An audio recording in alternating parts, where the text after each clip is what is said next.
Welcome, my dear students of grade 6. Today we will start our next chapter of geography, that is the four realms of the earth. Four realms means अलग अलग अर्थ के parts कौन कौन से हैं domains, उनके बारे में we will study in this chapter. What are the four realms? Lithosphere, hydrosphere, atmosphere and biosphere. We will deep study about all these, the feature of all these realms. Let us start today's lecture. Realm of the earth is a domain within which various phenomena or activities take place. रिलम्स क्या होती है? अर्थ के अलग अलग parts, इसमें हमारी अलग अलग एक्टिविटीज़ हम करते हैं. कौन कौन सी एक्टिविटीज़, किस बेस पर हमने इनको अलग किया है? The earth can be divided into various realms. First lithosphere, that is land. Hydrosphere, that is water. Atmosphere and air. Three parts कौन कौन से हैं? लिथोस्फीयर जो लैंड हमें नज़र आती है अर्थ के उस पर, that part is known as land. Lithosphere, rocks, plain area, all these. और जो ओशन का फ्लोर है that is known as lithosphere. Hydros means all the water bodies that we can find on the earth, that is known as hydrosphere. Atmosphere, that is air, the blanket of air that surround the earth. The interaction of these three realms gives rise to the fourth realm known as biosphere. और जहाँ पर ये तीनों realms आपस में मिल जाते हैं तो वहाँ पर एक नया जोन बनता है, realm बनता है, that is known as biosphere. Biosphere means क्योंकि हमें रहने के लिए लैंड चाहिए, अपने घर बनाने के लिए, अपने काम करने के लिए लैंड चाहिए, और डेली नीड्स को पूरा करने के लिए वाटर भी चाहिए, एंड और ब्रीथिंग के लिए, और कई जो अलग अलग एनिमल्स, इंसेक्ट्स हैं, उनको अपने काम के लिए एयर भी चाहिए. प्लांट्स को जैसे चाहिए एयर, सबको एयर चाहिए सरवाइव रहने के लिए. तो इसी तरह जब तीनों पार्ट्स आपस में मिल जाते हैं उस पार्ट को हम क्या कहते हैं?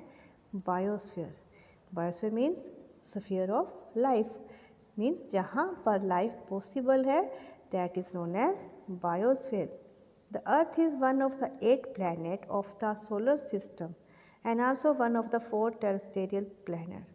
अर्थ क्या है?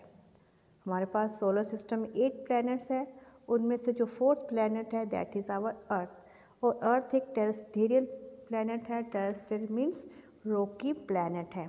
It sustain all life forms, और जहाँ पर हर तरह की लाइफ फॉर्म प्रेजेंट है. किस कारण से?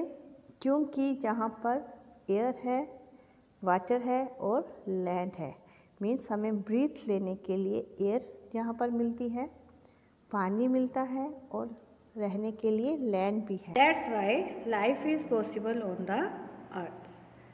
सी in this diagram, this is our hydrosphere, means all the water bodies that include in hydrosphere.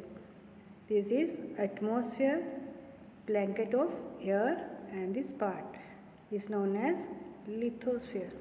And the narrow zone that contact all these three parts, atmosphere, hydrosphere and lithosphere, that is known as biosphere. जहाँ पर हमें तीनों यानी कि water, land और air तीनों मिल जाते हैं, that part is known as biosphere. Because if we want to survive we need air, water and land. Next air. Air क्या है? Air is the mixture of gases such as nitrogen and oxygen. It is essential for sustaining life on the earth. Air क्या होता है? Air में अलग अलग gases होती हैं लाइक नाइट्रोजन एंड ऑक्सीजन. जैसे हमें ऑक्सीजन हमें सांस लेने के लिए चाहिए तो इस प्रकार बाकी गैसेस भी हैं, नाइट्रोजन, कार्बन डाइऑक्साइड है, ओजोन है, हीलियम है। All are gases are important to survive on the earth. Ocean add water to the atmosphere and it is made available on the land. Plants animals can not live without water. Ocean से हमें water मिलता है, atmosphere में भी यानी air में भी water vapours होते हैं, ओशंस में वाटर मिलता है। और जैसा कि आपको पता है प्लांट्स एनिमल्स वो वाटर के बिना नहीं रह सकते। That is necessary for sustaining life on the earth. Land is made up of rocks. Humans, plants and marine life form are found on land. Land किस चीज़ की बनी हुई है? रॉक्स की बनी हुई है। इसमें अलग अलग तरह की रॉक्स हैं। तो और जो भी ह्यूमन्स बींग्स हैं, प्लांट्स हैं और मैराइन लाइफ होती है, every type of life are possible and we can found on our land. Now we will study the different domains of the earth one by one. The first is lithosphere. First one is lithosphere. Earth is mainly made up of rocks which are found in both solid and liquid states. अर्थ किसकी बनी हुई है? Rocks की, जो हमें दोनों solid में भी और लिक्विड स्टेट में मिलते हैं। अब सॉलिड में तो कैसे मिलते हैं? Whatever you see on the surface of the earth, mountains, rocks, जो भी आप देखते हो, प्लेट्यूज, वो सभी आपका सॉलिड है। और लिक्विड स्टेट मीन्स जो अर्थ के अंदर जो मेल्टेड फॉर्म में होता है, दैट इज़ लिक्विड स्टेट। क्योंकि अर्थ के इंटीरियर में टेम्परेचर बहुत ज़्यादा है, जिस कारण से जो अर्थ के अंदर जो भी मटेरियल है, जो भी रॉक्स हैं, वो मेल्ट हो जाती हैं। The crust, upper mantle and the soil together form the lithosphere. अब लिथोस्फीयर में कौन क्या क्या शामिल है? The crust, the upper layer of the earth, the upper mantle and the soil. इन तीनों को मिलाकर क्या बनता है? लिथोस्फीयर। अभी हम नेक्स्ट डायग्राम में आप इसे अच्छे से समझोगे। The term lithos in Greek means rocks. Rocks are the main material of the earth crust and constitute the continents. Litho एक ग्रीक वर्ड है जिसका मीनिंग क्या होता है? रॉक्स। और जो अर्थ की क्रस्ट है, जो अपर पार्ट है, वो रॉक से ही बना हुआ है और जिससे कॉन्टिनेंट्स बनते हैं। They also support the water bodies like ocean that form the largest portion of the earth crust. इसके अलावा वो वाटर बॉडीज़ को भी सपोर्ट करते हैं कि जो आपके ओशन का फ्लोर होता है, that is also made of the crust. Clear?